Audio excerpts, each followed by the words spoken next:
大家好，我是邱平，我现在在神农架。说到神农架，大家第一印象就是神农架野人。我现在来的这个地方呢，就是叫做野人洞。听说这里以前呢有野人出没，今天我们就来去看一下。顺便这里还有个洞啊，就是野人生活的地方，这是传说啊。这个地方的风景还是非常不错的，在大山里面。神农架嘛，是相当于是原始森林。我现在已经进来了，刚买了门票啊。65块钱，有一点点贵吧，但是来都来了，进去里面参观一下还是可以的。关键它洞里面有一个比较奇特的东西，就是说有那个野人寝宫啊，就我们说的黄丁的寝宫，还有呢野人脚印，并且还有野人沐浴的地方，就是洗澡的地方。这个野人洞呢是因野人居住而得名，现在已开发洞长大概1980米，大概就是2公里。分上下2层，落差大概150米，所以里面呢就跟我们说的有悬崖峭壁一样的。洞内呢，听说温度呢常年是14度左右，里面有长山，山中有洞，飞豹流泉。因为我们说的天然石洞它是有暗河，可以看到这里有水流出来，就证明里面有暗河。里面呢还有石柱、石林等等啊，遍布其中。就是这个地方叫野人洞，旁边还有个雕像，这个等一下我们单独说。这个就是说，一个是发现野人的地方，就是老百姓碰到野人，然后里面是野人居住的地方。野人洞，这个就相当于是野人的房间呐。这个我们平时建的房子在外面，当时野人的话生活，他肯定不是在外面了，所以他生活的话就在里面。这个就是我们说的一个洞穴嘛，洞穴人家一样的。一进来啊，非常凉快，有点冷啊，而且这里能够听到水流在滴，就证明这里的水啊很多，有地下暗河吧。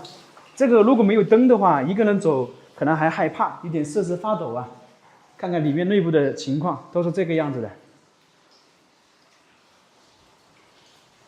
惊险刺激吧，有点像我们说的走地下宫殿的感觉。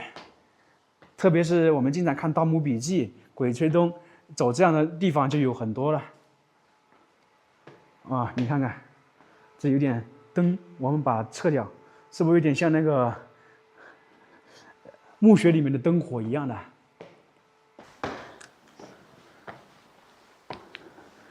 继续走，里面是非常潮湿的。这里有个叫什么那个擂鼓厅，就这个地方。这个地方呢，相当于当年野人群居之所。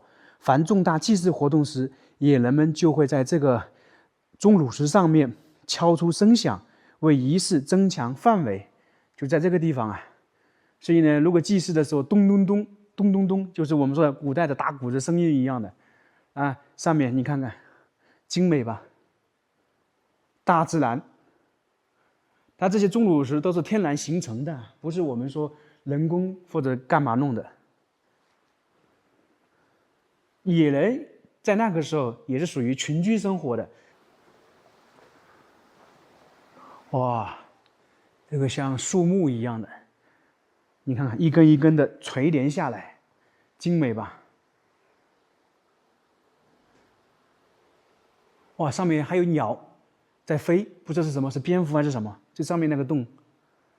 所以说，如果里面没有这些灯光啊，大家走的话一定会害怕。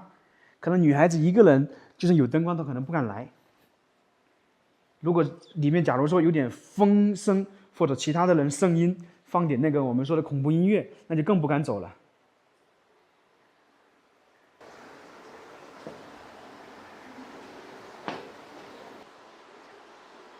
这个地方就是野人寝宫，相当于是野人首领居住的地方。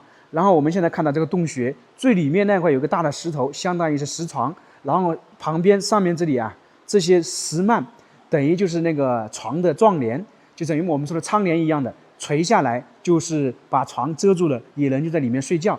所以正是因为这个形象符合那个卧室的符合床，所以野人才有可能选择这个地方在这里休息。大自然确实与众不同吧，奇特。大家看一下这里风景美不美？经过上亿年、几十亿年，可能形成自然风景。所以野人确实当时在进化的过程中，也确实非常聪明啊。里面好像还有一些像鱼呀、或者其他的那个动物的形态在那里。看看周围的环境，太不可思议了，大自然确实没法想象啊。看看这些，都是天然形成的啊，钟乳石这些，太精美了，只能这么形容。因为我们可以这样说嘛，看到这个风景啊，就我们常说的风景美如画，本想吟诗作画，无奈自己没有文化，只能卧槽，浪好大，只能卧槽，这里的风景太美了，对不对？里面的水流啊还挺大的，一直往前走。然后前面呢，这里是一个幸运门，我们常说的还有个翻身门，走过这里就有幸运的，有幸运故事。像这个地方是不是？假如说如果河水可以过船的话，是不是有点像我们说《盗墓笔记》里面演绎的这个船从这个里面过，然后上面有东西滴下来，是不是很形象啊？继续往里面走，哇，走到这个地方，为什么叫幸运门呢？这里刚好是一个门，你站在这个门口啊，往前走就越来越凉。这个钟乳石这些啊，都是天然形成的，我们也不知道它历史到底有多久啊，有大有小，有长有短。这里等于是那个原始森林，为什么叫原始森林呢？就相当于这个那个钟乳石啊，是森林一样的。它这个钟乳石大家都见过了，而这里的钟乳石是整个野人洞里面生长最密集的地方，远观呢像一片原始森林一样的巍峨壮观。钟乳石的生长速度非常缓慢，每100年才能长1到2厘米。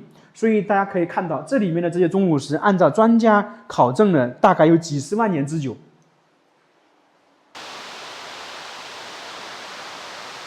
这个地方相传就是野浴厅，就是野人洗澡沐浴的地方。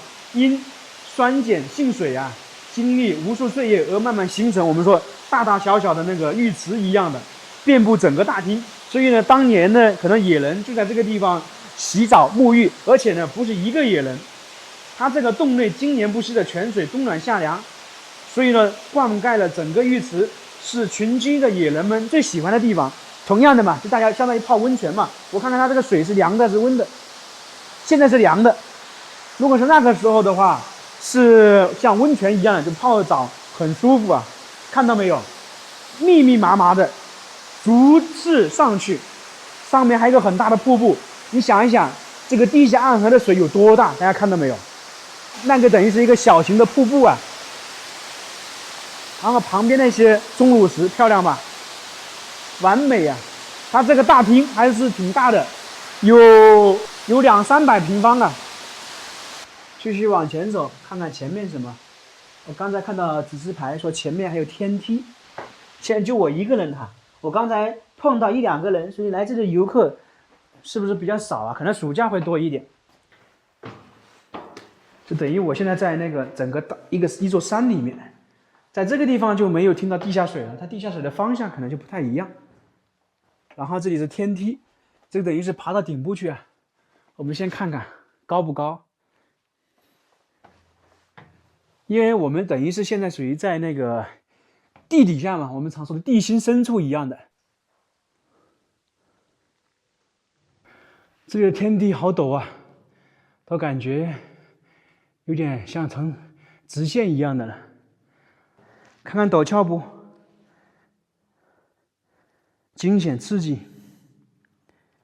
我们上来了，有点累啊，摸一摸这个，哇，跑动的摸有点光滑了，快出去了。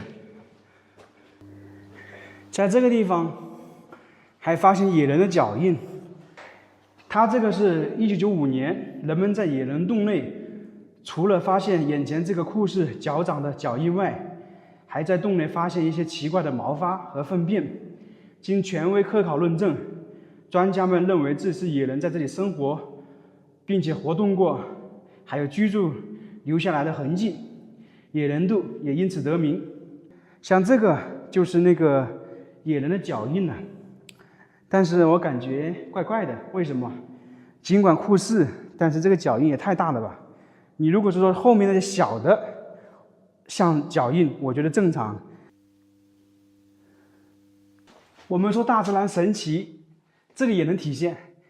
这个地方的钟乳石都是一对一对的，我们刚才看到是一根一根，你看看这里很明显吧，一对一对，就像热恋的情侣在这里相会一样的，全部都是啊，所以这太奇特了，这都是天然形成的。